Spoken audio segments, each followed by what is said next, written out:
అదే RTV app వార్తల్ని క్షణాల్లో చదివే అవకాశం ఉంటుంది. ఒక న్యూస్ పేపర్, ఒక టెలివిజన్ ఛానల్ మీ చేతుల్లో ఎప్పుడూ ఉంటాయి.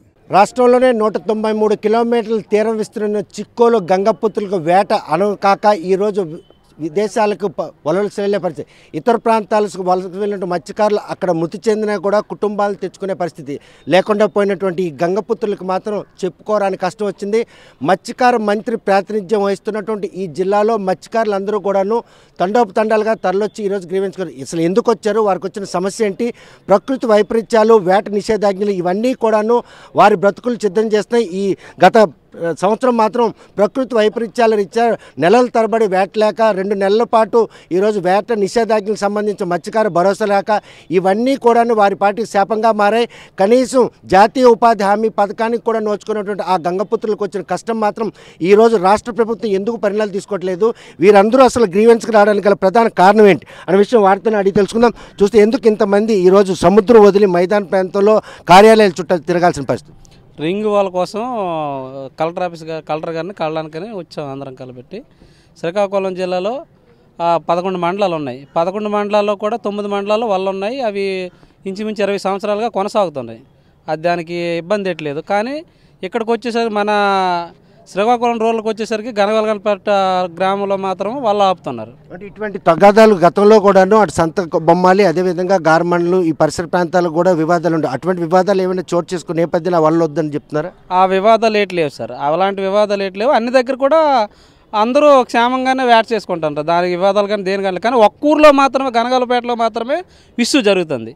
ఆ వల్ల ఆపడానికి గల కారణం ఏంటి, దానికి జేడీ గారికి కలెక్టర్ గారికి రిప్రజెంటేటివ్ ఇవ్వడం అయితే జరిగింది. దానికి విషయం మీద జేడీ గారు అయితే ఆపమంటున్నారు. దానికి గల కారణం ఏంటనే చెప్పమంటే చెప్పట్లేదు ఆయన. అది విషయం. అది ఎందుకు ఆపుతారని ఒక్క ఊర్లో ఆపగల కారణం ఏంటి? 9 మండలాల్లో వాళ్ళు యథావిధిగా సాగుతున్నాయి. కానీ ఒక్క ఊర్లో ఎందుకు ఆపుతున్నారు? దానికి మాకు సమాధానం కావాలని ఈరోజు కలెక్టర్ గారిని అయితే కలవడం జరిగింది. పెద్దగనగలవానిపేటకు సంబంధించిన మత్స్యకారులందరూ కూడాను ఏవైతే రింగు వల్ల వినియోగించిన విషయంలో స్థానికులను ఉన్నటువంటి ఆటంకాలని తమను అధిగమించి జిల్లాలో 9 మండలాల పరిధిలో విస్తరించినటువంటి ఏ గ్రామానికి లేనటువంటి ఈ గ్రామంపై ఎందుకో ఆంక్షలు పెట్టారనే విషయం కలెక్టర్ నివేదించడానికి వచ్చారు. అసలు ఈ రింగు వల్ల వాడడం వల్ల సముద్ర సంపదకి ఏమనేది ఉందే, మీ గ్రామస్తులు ఎందుకు రింగు వల్ల వాడొద్దని చెప్పేసి ఎవరు ఆటంకం కలిగిస్తారు? ఈ రింగుల విషయంపై అనేక గ్రామాల్లో గతంలో సమస్యలు అనేది ఉన్నాయి. ఈ విషయంపై ఈ శ్రీకాకుళం జిల్లాలో కొన్ని గ్రామాలకు సంబంధించిన మత్స్యకారులు హైకోర్టు కూడా వెళ్ళడం జరిగింది. హైకోర్టు ఉత్తర్వుల ప్రకారం కూడా రింగు వాళ్ళని వేట చేసుకోవచ్చు అని చెప్పేసి ఆర్డర్ కూడా ఇవ్వడం జరిగింది. ఆ ఆర్డర్ ప్రకారం రాష్ట్రంలోనూ శ్రీకాకుళం జిల్లాలో అన్ని గ్రామాల్లో అనేది రింగులనేది సముద్రంలో వేట చేయడం జరుగుతుంది. ఈ నేపథ్యంలో శ్రీకాకుళం జిల్లా రూరల్ మండలం గనగలపేట గ్రామంలో అక్కడ స్థానిక మత్స్యకారులకి రింగులలో వాపమని అక్కడున్న స్థానికులు, ఈ రింగులకు వెళ్ళిన వాళ్ళు టీడీపీ వాళ్ళు ఉన్నారు, వైసీపీ వాళ్ళు ఉన్నారు, అందరూ కలిపి వెళ్తున్నారు. అనేక గ్రామాల్లో కూడా అన్ని పార్టీలు కలిసి మెలిసి చేసుకుంటున్నారు. కలిపి మత్స్యకారులే కదా, ఇంకా ఇతర ప్రాంతాల నుండి వచ్చిన వాళ్ళు ఎవరు లేరు, ఎందుకు ఆటంకాలు వస్తున్నాయి పడట్లేదు. కానీ స్థానికంగా రాజకీయ పరంగా ఉద్దేశపూర్వకంగా వాళ్ళకు ఒత్తిడి రావడం వల్ల మత్స్యశాఖ డిపార్ట్మెంట్కి జేడీ గారికి అడిగితే ప్రభుత్వాలు ఉన్నాయి, నాకు రాజకీయ ఒత్తిడి ఉంటుంది, నేనేం చేస్తాను, ఈ ఒక్క గ్రామానికి ఆపమంటున్నారు కాబట్టి మేము ఆపుతున్నాము, మిగతా గ్రామాలకు కూడా ఆపమంటే మేము ఆపుతామని చెప్పి ఈ ఒక్క గ్రామానికి ఆపడానికి గల కారణాలు ఏంటి, ఆయన మత్స్యశాఖ జేడీగా వివరణ మత్స్యకారులకు వివరణ బాధ్యత ఆయనకి ఎంతైనా ఉంది. అదేవిధంగా ఈరోజు కలెక్టర్ గ్రీవెన్స్లు ఇచ్చాం కాబట్టి కలెక్టర్ కూడా దీని మీద నివేదిక ఇవ్వాల్సిన బాధ్యత ఉంది ప్రభుత్వానికి. రింగు వలలు వేట విషయంలో మాత్రం ఈరోజు ఆ గ్రామస్తుల పాలిట ఒక కక్ష సాధింపుదారుని అవలంబిస్తున్నారు. అందులో కూడా తోటి మత్స్యకారులే ఈరోజు ఇలా రింగు వలలు అంటే వాడకూడదని చెప్పేసి కట్టడి చేయడం, జేడీ అధికారులు కూడాను ఈరోజు ఫిషరీస్ జేడీస్ కూడా పొంతలేని సమాధానం చెప్పడం, ఈ పరిణామాలన్నీ కూడాను వారికి బ్రతుకుల్లో ఎటువంటి చిత్రం చేస్తున్న విషయంగా మాట్లాడతాం. అసలు రింగు వలల వినియోగం అనేది ఎటువంటి చేపలకి అనువైనది, మీ గ్రామంలో కనుక వినియోగిస్తూ వచ్చిన ఆటంకం ఏమని భావిస్తుంది? రింగు వల వినియోగం అనేది చాలా దగ్గరలో ఉంది సార్. ఇప్పుడు టెక్నాలజీ అభివృద్ధి చెందుతున్న మన దేశంలో ప్రతి దగ్గర మత్స్య సంపద ఉత్పత్తి పెంచడానికి అందుబాటులో ఉన్న వనరులన్నీ ఉపయోగించి మత్స్య సంపద ఎంత తొస్తే అంత బ్రతుకుతెరువు కోసం మత్స్యకారులు ఆరాటపడి సంపాదిస్తున్నారు. అదే దీంట్లో మన మత్స్య సంపద దీనిలో మన రాష్ట్రం కూడా నెంబర్ 1లో ఉంది ఎక్స్పోర్ట్లో. అలాంటి విషయంలో ఇప్పుడు దాని మీద ఆధారపడేటప్పుడు దాన్ని 8 మీటర్లు 10 మీటర్లు లోపల వేట చేసుకోవాలనే నిబంధన అనేది ఒకటి ఉంది సార్. ఆటు పోటు అయ్యేటప్పుడు ఆ నిబంధన అనేది వల కొట్టేటప్పుడు ఆటు ఉందనుకోండి ముందుకు వచ్చేస్తుంది. ఆ ముందుకు వచ్చేయడం వల్ల సాంప్రదాయ మత్స్యకారులు అనేవాళ్ళు దాన్ని వ్యతిరేకిస్తున్నారు.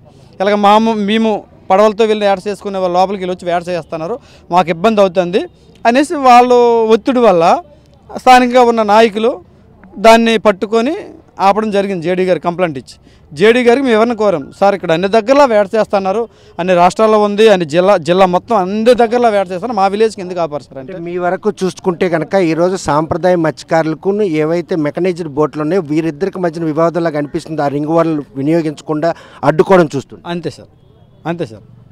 ఈ పరిస్థితుల్లో వేట సాగకపోతే పరిస్థితి ఏంటి? గత ఏడాది ప్రకృతి వైపరీత్యాల రీత్యా నెలలు కొలిది ఉపాధి లేనటువంటి పరిస్థితి. అదేవిధంగా కనీసం మహాత్మా జయంతి ఉపాధి హామీకి కూడా పనికిరారు. ఈరోజు వేట లేక వేలాది మంది వలసలు పోతున్నారు. మరి ఇటువంటి తరుణంలో ఈ వలల నిషేధం మీ గ్రామస్తులకు ఎటువంటి శాపంగం? ఇప్పుడు ఈ టైంలో ఈ వలలు వీళ్ళు చెప్పేటట్లు ప్రభుత్వం నిషేధం కానీ ఓన్లీ మా పంచాయతీకే చేసినట్లుంటే మా పంచాయతీలో ఉన్న ఈ మత్స్యకారుల మందరమును జేడీ గారు, ఎఫ్డిఓ గారు, లేదా డీడీ గారు, లేదా కలెక్టర్ గారు మీరు గత 2 రోజుల కిందట చూశారు.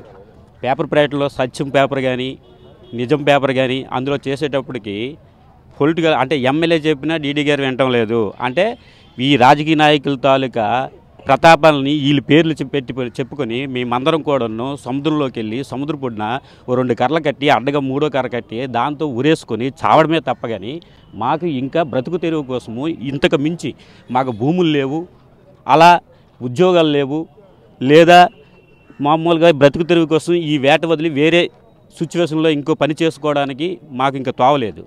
కావున దయచేసి ప్రభుత్వాలు కానీ ప్రజాప్రతినిధులు కానీ ప్రభుత్వ ఉద్యోగాధికారుల పేర్లు చెప్పి మేము అంటే సముద్ర పొడ్డుకి వెళ్ళి నేను చెప్పేటట్లు నిలువు 2 కర్రలు అడ్డు 1 కర్ర కట్టి దాంతో ఉరి తీసుకొని మా ఫ్యామిలీ మొత్తం ప్రాణాలు అర్పించడమే తప్ప కానీ ఇంకా మాకు ఎటువంటి జీవనాధారం అనేది మాకు లేదు. చూస్తే కనుక వేట తప్ప ఇంకొక పని చేత కానటువంటి మత్స్యకారులకు ఈరోజు రింగు వలల నిషేధం విషయంలో మాత్రం రాజకీయ ప్రమేయం వారిపై ప్రభావం పడుతుంది. వేట నిషేధాజ్ఞలతో పాటు ప్రకృతి వైపరీత్యాలు కారణంగా వేట లేని పరిణామాల్లో వేలాది మంది కుటుంబాలు వలసపోతున్న ఈ తరుణంలో ఆ గ్రామంపై ఎందుకు రాజకీయ నీడలు అలుముకున్నాయి, అసలు వారి పట్ల ఎందుకు ఇంత కక్ష సాధింపు చర్య? గంగమ్మ తల్లి ఒడిలో అందరూ కలిసికట్టుగా జీవించే వీరికి మాత్రం రింగు వల్ల వివాదం ఈరోజు ఉపాధి కోల్పోవడంతో పాటు వలసబాట పట్టే పరిస్థితి ఉంది. ఆకలి మంటలతో అలమటిస్తున్న వారికి మాత్రం ప్రభుత్వం నుండి సహకరించాలి.